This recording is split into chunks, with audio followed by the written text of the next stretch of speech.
प्रिय बच्चों नमस्ते। डिजिटल लर्निंग क्लासेस नानन में आप सभी का स्वागत है। आइए बच्चों, आज अपन प्रश्नावली 8 का अध्ययन करेंगे। प्यारे बच्चों, आपने पिछले वीडियो में त्रिकोणमिति के प्रश्नावली हल कर रहे थे।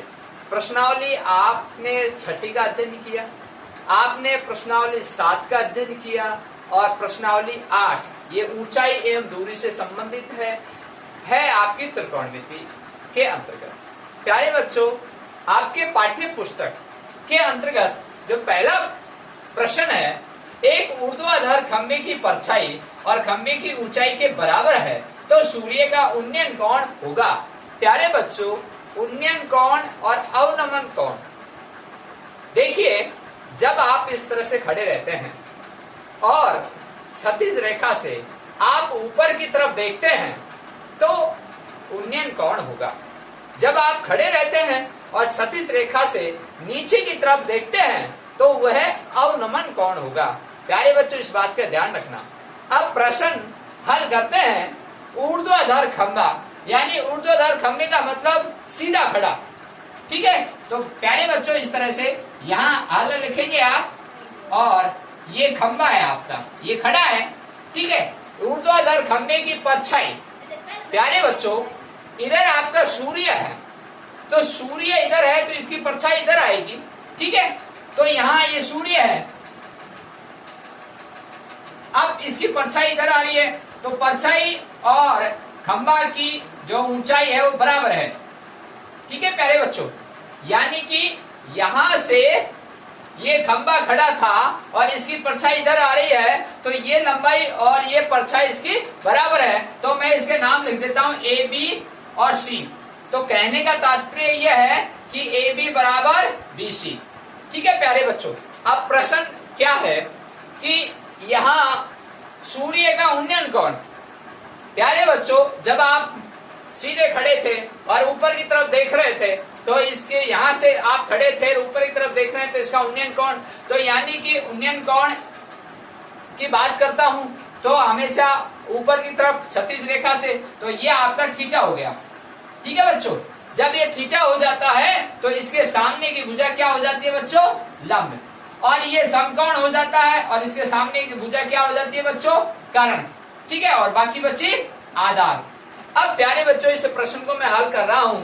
यहाँ देखिए, यहाँ प्रश्न ये था कि मैंने यहाँ लिखा नहीं, ये ए में, अभी अपन इसको हल करेंगे। आपके पाठ्य पुस्तक में ए में लिखा हुआ है, मैंने डायरेक्ट प्रश्न लिखे और आपको हल करने के लिए बता रहा हूँ। यहाँ ए बी बराबर बी सी भुजा है प्रश्न अनुसार, ठीक है। ये देखो, खंबे की परछाई और खंबे की ऊंचाई, ये ऊंचाई है और ये इसकी परछाई है। इधर सूर्य था, इधर परछाई आई छाया, तो यानी ये और ये ए बी बराबर बी सी। जब ए बी बराबर बी सी है तो यहां आप लिखोगे ये लंब बटे आधार, ठीक है प्यारे बच्चों, लंब बटे आधार। तो आपने ये चीज पढ़ी थी लाल बटा कक्का, तो लाल बटा कक्का पढ़ी थी, मैंने आपको कहा था इस चीज को मत भूलना, sine cos tan cot sec cosec, ठीक है प्यारे बच्चों। अब ये साइन कॉस टैन, ये कॉस है, ये टैन है। अब देखो लंब बटे आधार है, लंब बटे आधार, तो ये टैन का हो गया, तो ये टैन बराबर लंब बटे आधार। अब टैन क्या है, थीटा, तो यहाँ ये थीटा हो गया, और लंब बटे आधार, तो यहाँ टैन थीटा बराबर लंब बटे आधार, तो यानी ए बी बटे बी सी, ठीक है बच्चों। अब बात ये आती है कि यार लंब कितना है, आधार कितना है, प्रश्न अनुसार बराबर है। मान लीजिए ये भी एक है और ये भी एक है, एक का भाग एक में देंगे तो क्या आ जाएगा, tan थीटा बराबर 1।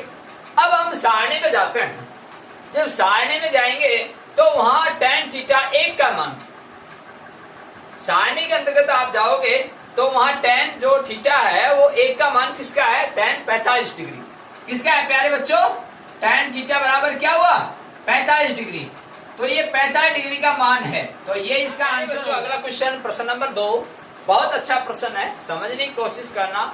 ऐसे प्रश्न एग्जाम बोर्ड 2020 के अंतर्गत आ सकते हैं, ध्यान देना। 15 मीटर लंबी एक सीढ़ी एक ऊर्ध्वाधर दीवार के शिखर तक पहुंचती है। यदि यह सीढ़ी दीवार के साथ 60 डिग्री का कोण बनाती है तो दीवार की ऊंचाई ज्ञात करो। प्यारे बच्चों, अभी अभी आपके 2020 का जो बोर्ड एग्जाम हुआ था उसके अंतर्गत भी इस तरह से संबंधित प्रश्न पूछे गए थे। अब आपकी जो बोर्ड एग्जाम 2021 के आप दोगे तो उसमें इससे संबंधित प्रश्न भी आ सकते हैं। देखिए, यहाँ प्रश्न को समझने की कोशिश करो। ये देखिए प्यारे बच्चों, ये दीवार है और इस दीवार के एक ऊर्ध्वाधर दीवार के शिखर तक पहुंचती है। क्या? सीढ़ी। यह सीढ़ी दीवार के साथ 60 डिग्री का कोण बनाती है। तो प्यारे बच्चों, ये दीवार है और यहां मैं इस तरह से सीढ़ी लगाता हूं ऐसे यूं, तो ये सीढ़ी यहां आ जाएगी नीचे तो समतल पर। तो अब प्यारे बच्चों इस तरह से समझेंगे चित्र के माध्यम से। यहां हल और ये दीवार है बच्चों, ठीक है, और ये सीढ़ी है बच्चों, ठीक है, और ये इसका धरातल है बच्चों। यस, मैं इसका नामकरण कर देता हूं ABC। ये आपकी सीढ़ी है बच्चों। यहां देखिए प्यारे बच्चों, प्रश्न अनुसार क्या लिखा है कि 15 मीटर लंबी एक सीढ़ी है। तो ये कितनी है बच्चों? 15 मीटर, ठीक है। अब ये क्या कहता है? ऊर्ध्वाधर दीवार के शिखर, तो दीवार का शिखर ऊपर होता है, टॉप, ठीक है, तो तक पहुंचती है और ये सीढ़ी यहां तक पहुंचती है तो वहां दीवार के साथ 60 डिग्री का कोण बनाती है। प्यारे बच्चों, यहाँ 60 डिग्री का कोण बनाती है, ठीक है। अब प्यारे बच्चों, समझने की बात ये थी कि जब यह कोण हो गया तो इसके जस्ट सामने की भुजा क्या हो गई? लंब, ठीक है, और ये समकोण है तो ये हमेशा कर्ण रहता है और इधर वाली हमेशा क्या रह गई? अब बचा जो आधार, ठीक है। अब प्यारे बच्चों, इसको हल करने का तरीका क्या है? यहाँ देखिए, आपको यहाँ पूछा क्या गया है? यहाँ पूछा क्या गया है? आपको ऊंचाई पूछी गई है। किसकी? दीवार की। ये देखो, ये दीवार की ऊंचाई। जब जो चीज पूछी जाती है तो उसको पहले लिखना चाहिए। तो यहाँ देखिए प्यारे बच्चों, मैं लिखता हूं आधार बटे कर्ण, क्योंकि अपन को दो चीज दी, एक चीज दी होती है, दूसरी चीज ज्ञात करनी होती है, तो आधार बटे कर्ण। अब ये लाल बटा कक्का में चलोगे आप, लाल बटा कक्का, तो प्यारे बच्चों साइन, कॉस, टेन, कॉट, सेक और कोसेक, ठीक है। तो यहाँ कॉस, तो आधार बटे कर्ण, ये कॉस का है, तो आप लिख सकते हो यहाँ कॉस थीटा बराबर आधार बटे कर्ण। तो यहाँ प्यारे बच्चों मैं मान रखता हूँ कॉस थीटा कितना है प्यारे बच्चों? 60 डिग्री, और बराबर आधार कितना बच्चों? पूछा गया। कर्ण कितना है बच्चों? 15। अब अपन सारणी में जाते हैं तो कॉस 60 डिग्री का मान 1/2 होता है। जब आप सारणी में जाओगे तो वहां कॉस 60 डिग्री का मान देखोगे तो 1/2 होता है। तो यहाँ 1/2, यहाँ आधार और यहाँ 15। अब प्यारे बच्चों इसको वज्र गुणा करोगे इस तरह से, ठीक है, ये इससे किया, ये इससे किया, तो यहाँ आधार गुणा 2, ठीक है बच्चों, और यहाँ 15। अब बच्चों मुझे आधार निकालना है तो आधार निकालूंगा तो इस 2 का भाग लग जाएगा और 15/2 मीटर। हाँ प्यारे बच्चों, अगला क्वेश्चन, प्रश्न नंबर 3। एक नदी के ऊपर एक पुल नदी के तट के साथ 45 डिग्री का कोण बनाता है। यदि नदी के ऊपर पुल की लंबाई 150 मीटर 150 मीटर हो तो नदी की चौड़ाई ज्ञात कीजिए। प्यारे बच्चों, प्रश्न अच्छा है, प्रश्न समझना है। क्या है प्यारे बच्चों, आपने नदी देखी थी और जब आप क्रॉस करते हैं तो उसके ऊपर पुल बनाया जाता है, तो पुल के ऊपर होके अपन जाते हैं तो पुल के नीचे क्या होती है? नदी, यानी पानी बहता रहता है। अब प्रश्न क्या है? देखिए समझने की कोशिश कीजिए। नदी के ऊपर एक पुल है और नदी के तट के साथ 45 डिग्री का कोण बनाता है। तो प्यारे बच्चों मैं यहाँ कोशिश कर रहा हूँ आपको समझाने की। ये नदी है प्यारे बच्चों, ठीक है, ये पानी बह रहा है,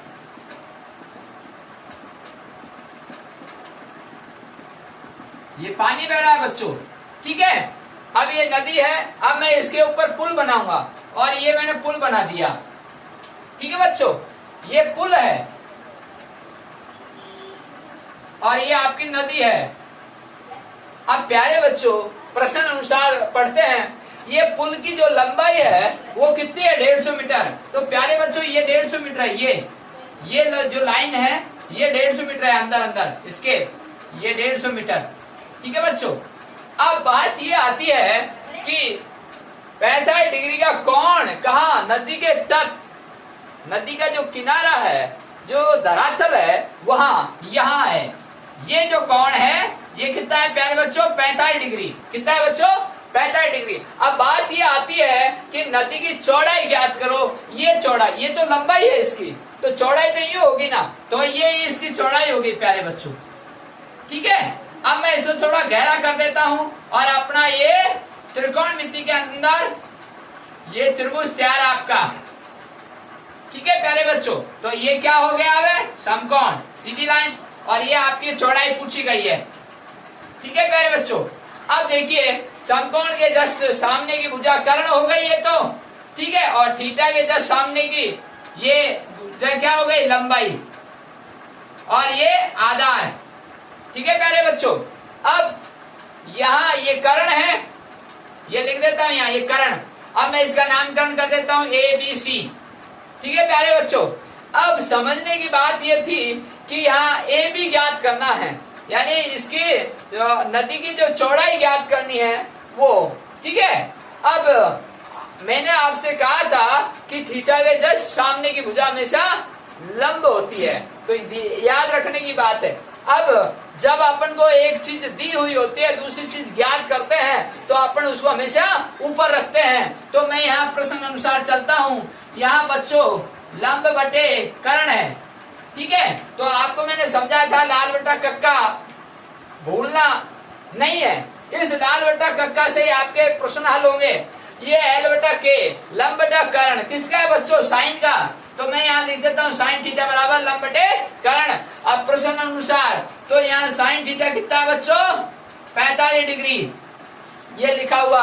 अब लंब कितना है बच्चों? नहीं है, क्योंकि इसकी चौड़ाई तो ज्ञात होगी ना, तो लंब नहीं है। कर्ण दिया हुआ है, कर्ण कितना है? 150 मीटर, ये लिखा हुआ, ये लिखा हुआ, तो यहाँ 150।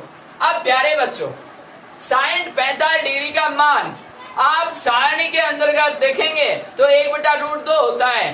तो प्यारे बच्चों आपको ये नहीं भूलना है सारणी। मैंने आपको पिछले वीडियो में बताया छठी जो प्रश्नावली है सारणी कैसे बनती है। ठीक है, तो उस विधि से आप काम करोगे तो आपको रटने की आवश्यकता नहीं है। तो यहाँ प्यारे बच्चों इसका मान रखूंगा तो 1/√2 बराबर लंब बटे और ये 150 यानी कर्ण था यहाँ। ठीक है, अब मैं क्या करूंगा प्यारे बच्चों, इसको वज्र गुणा करूंगा तो यहाँ लंब गुणा √2 बराबर 150 आ गया। ये 150 गुणा 1 किया इसको इससे। अब प्यारे बच्चों मुझे तो इसकी लंब मीन्स चौड़ाई निकालनी है ना, तो मैं इसमें भाग दूंगा अब, क्योंकि ये गुणा में नीचे जाके भाग लग जाएगा और √2। अब प्यारे बच्चों ये प्रश्न यहाँ तक ही हल नहीं हुआ, आगे हल होगा। क्यों? क्योंकि नीचे √2 कभी नहीं आता, उसका हर का परमेकरण होता है, जो आपने पिछले प्रश्नावली में पढ़ा था, आपने 9th क्लास में पढ़ा था।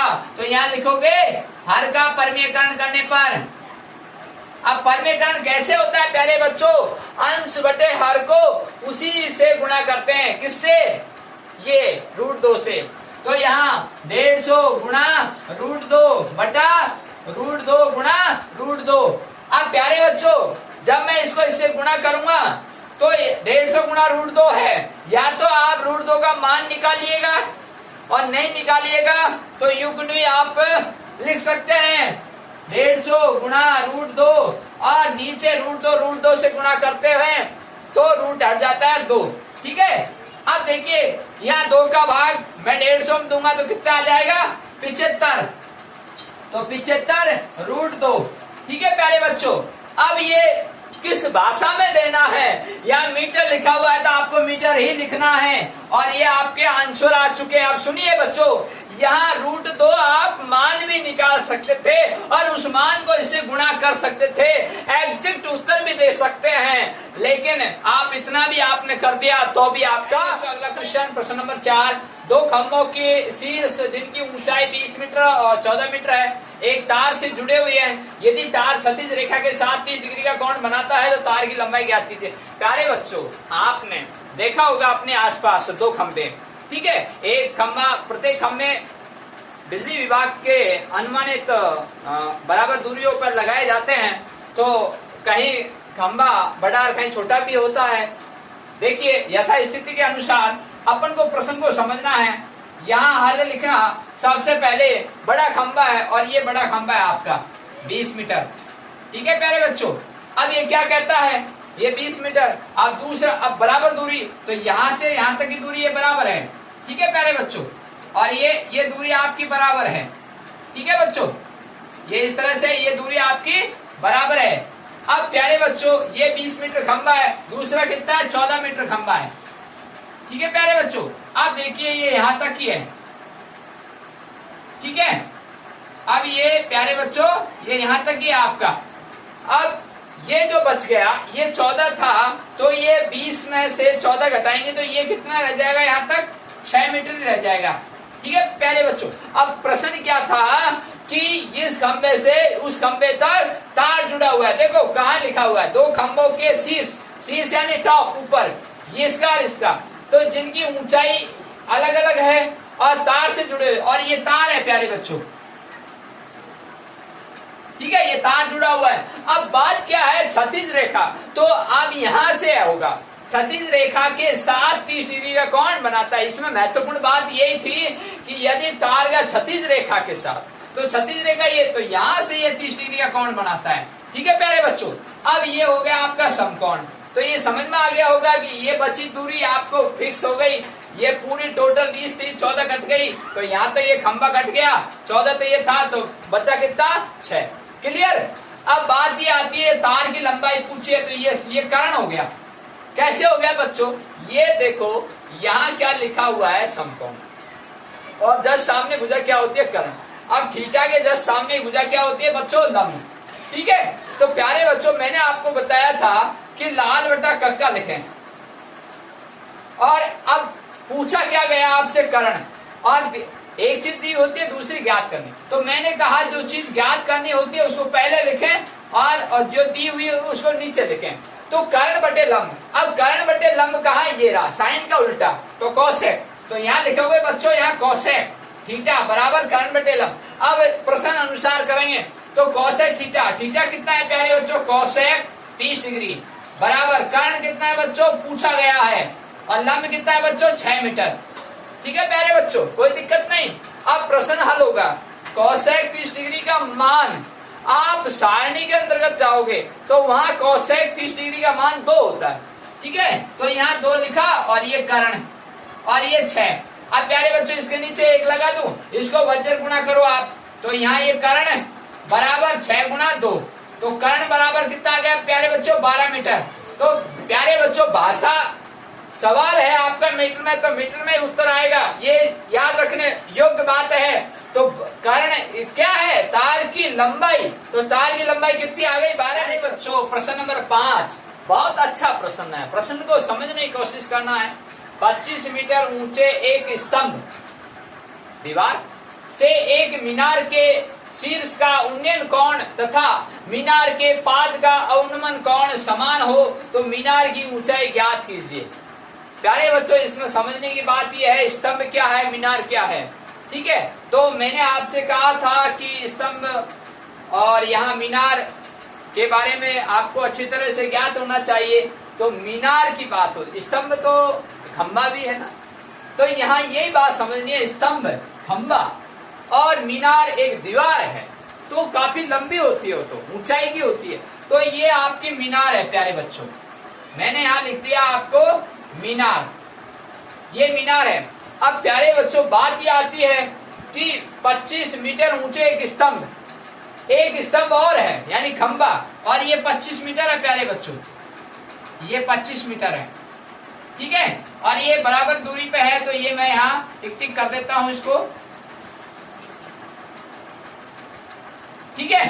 अब देखिए ये मीनार तो बड़ी है और 25 मीटर ऊंचे एक स्तंभ है और ये इसका स्तंभ है। अब इसमें समझने की बात क्या थी प्यारे बच्चों, मीनार के शीर्ष का उन्नयन कोण। तो मीनार ये है तो इसका शीर्ष ये है टॉप, तो यहां से यहां तक ये देखो ऐसे, ये इसका शीर्ष हो गया और इसको यहाँ ये बराबर की दूरी है नीचे से उठा के ली मैंने, ये यहां से यहां। ठीक है प्यारे बच्चों, बहुत इंपॉर्टेंट बात है इसकी। अब बात ये आती है, ये प्रश्न क्या कहता है कि प्रश्न ये कहता है मीनार के शीर्ष का उन्नयन कोण। जब आप यहाँ खड़े ऊपर की ओर देख रहे हो तो इसका उन्नयन कोण ये हो गया, तो ये क्या हो गया थीटा। ठीक है, उन्नयन कोण तथा मीनार के पाद, मीनार के पाद। अब ये जो भाषा पकड़नी है, पाद क्या होता है, धरातल होता है मीनार का। तो ये शीर्ष क्या होता है टॉप और पाद होता है धरातल यानी नीचे का समतल जमीन पर। तो पाद यहाँ है। अब प्यारे बच्चों यहाँ से आपने ये आप यहाँ खड़े थे तो मैंने कहा था कि आप ऊपर खड़े हो तो नीचे की तरफ देख रहे हो तो अवनमन कोण, तो ये आपका अवनमन कोण हो गया और ये उन्नयन कोण। ये देखिए उन्नयन कोण और अवनमन कोण, क्लियर। अब बात ये आती है ये दोनों कोण क्या है, समान है, तो ये भी थीटा ये भी थीटा, क्लियर कट बात। अब इसका नामकरण कर सकते हैं आप। इसका नामकरण के लिए देखिए प्यारे बच्चों, मैं यहां लिखता हूं ए बी सी डी और ई। ठीक है प्यारे बच्चों, मैंने यहां इस तरह से लिखा A B C D E. आप लिख सकते हो, आपको छूट है, आपको जैसे सुविधा बनती है, इसमें कोई दिक्कत नहीं है नामकरण में। अब प्यारे बच्चों प्रश्न को हल करेंगे। मैंने ये कहा था आपको थीटा के जस्ट सामने की भुजा क्या हो गई प्यारे बच्चों, लंब। और ये जब समकोण है, ये समकोण का चिन्ह, तो ये क्या हो गई प्यारे बच्चों, कर्ण। अब बात ये आती है कि मीनार की ऊंचाई ज्ञात करनी है। ये ऊंचाई ज्ञात करनी है यहां से लेकर यहां तक। ये मीनार खड़ी है, मैंने ये पहले लिख दिया। अब हम पहले वाला त्रिभुज लेते हैं, ए ई डी त्रिभुज। ठीक है, यहां लिख देता हूं।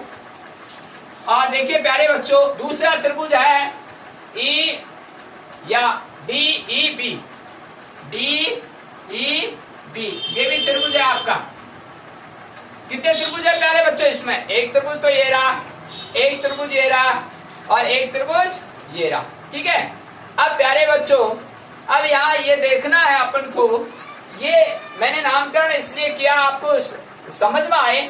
यहाँ ए ई डी ये भी समकोण है और डी ई बी ये भी समकोण है। देखो ये प्यारे बच्चों ये समकोण का चिन्ह है, यहाँ ये समकोण बन रहा है, ये ध्यान देने की बात है इंपॉर्टेंट। ये समकोण है यहाँ, ठीक है। तो इस समकोण के जस्ट सामने की भुजा ये हो गई इसकी कर्ण, और ये थीटा है तो इसके जस्ट सामने की भुजा ये लंब हो गई। ये बहुत इंपॉर्टेंट बात है इसमें। तो ये थीटा है तो इसके जस्ट सामने की भुजा क्या हो गई, लंब। तो मैंने पहले नामकरण कर दिया है डी ई बी, ये क्या है त्रिभुज, और ए ई डी ये भी त्रिभुज है। अलग अलग हो गया ना, अपन को इससे मतलब इस लाइन से, इसको बाद में देखते हैं। अब यहाँ प्यारे बच्चों मीनार की ऊंचाई कैसे ज्ञात होगी, अब आपने पहले नामकरण किया इसको समझ गए। अब ये त्रिभुज दोनों बराबर हैं, ये और ये कैसे बराबर हैं बच्चों, ये समकोण हैं दोनों। ठीक है, आपको कैसे पता लगा, ये रहा। ठीक है, ओके। अब देखिए जब समकोण है तो इसका आपने पाइथागोरस के अनुसार इसके जस्ट सामने की भुजा और थीटा के जस्ट सामने की भुजा आपने इसको फिक्स कर लिया। अब अपन हल करेंगे इसको।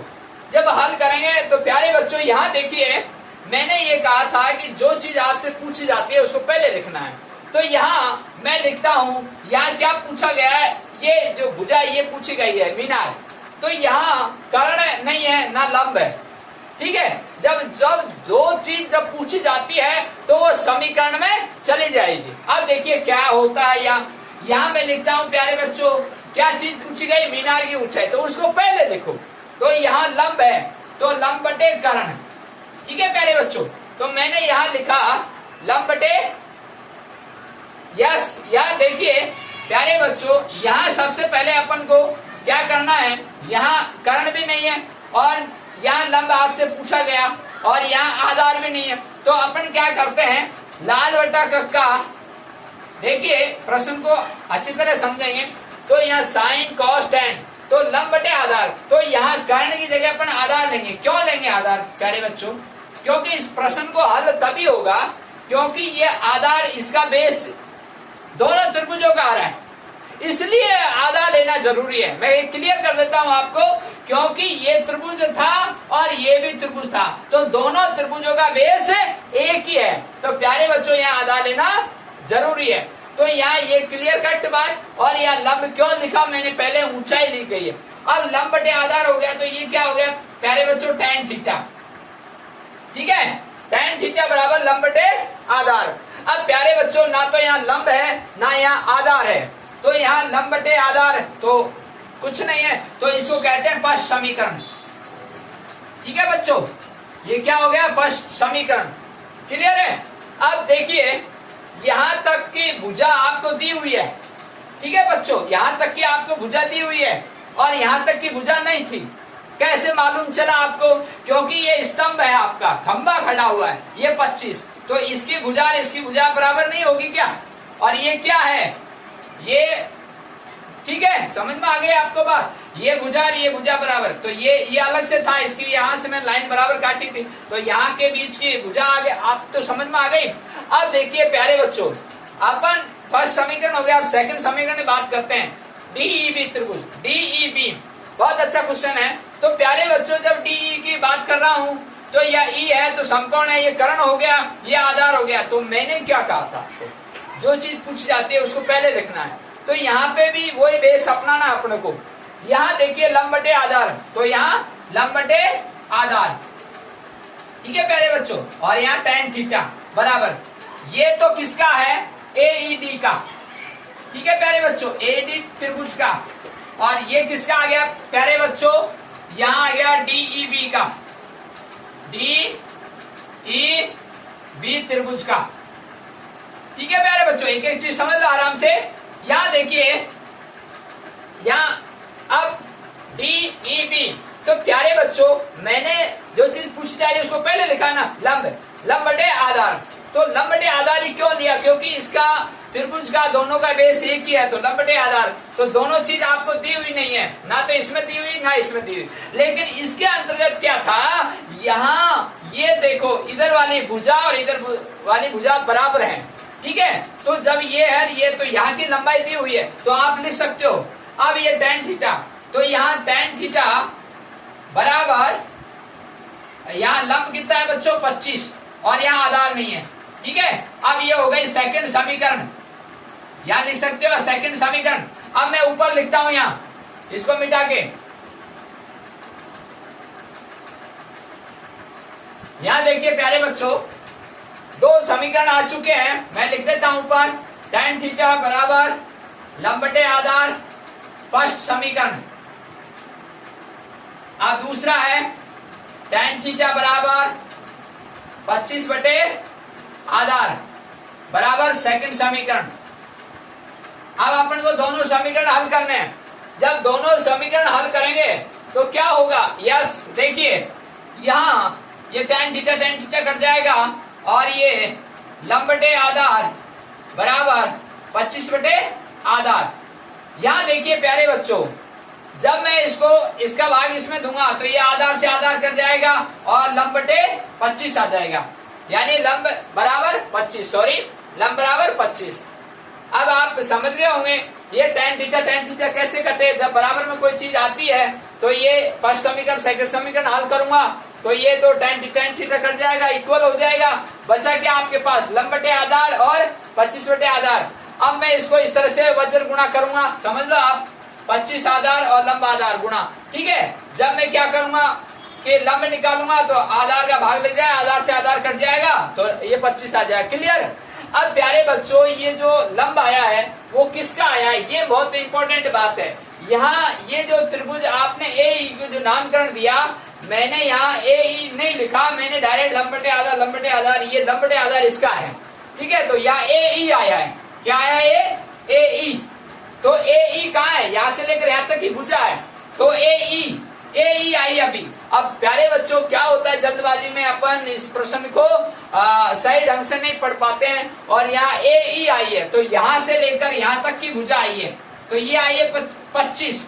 अब प्यारे बच्चों जब आपके पास ई बी ऑलरेडी इधर से आपने लिया था सी डी से, और ये भुजा इक्वल है, तो यहाँ ई बी, तो अब आप लिख सकते हो ए बी की भुजा कैसे, ए से लेकर बी तक, ए की भुजा कैसे हुई, ए बी की भुजा कैसे हुई, ए ई प्लस ई बी, तो ए ई आपने निकाल लिया 25, और ई बी तो कितना हो गया 25, तो ए बी बराबर हो गया आपका 50, ए बी बराबर कितना हो गया 50। तो किस भाषा में था आपका, मीटर में था, तो मीटर ही आएगा यहाँ, तो ये ए बी, तो इस मीनार की ऊंचाई आ गई। बच्चों आपने प्रश्नावली 8 के कुछ प्रश्न आपने हल इस डिजिटल लर्निंग क्लासेज नानन चैनल के माध्यम से आपने देखे, कुछ प्रश्न शेष रह गए, वो अगले वीडियो में देखेंगे।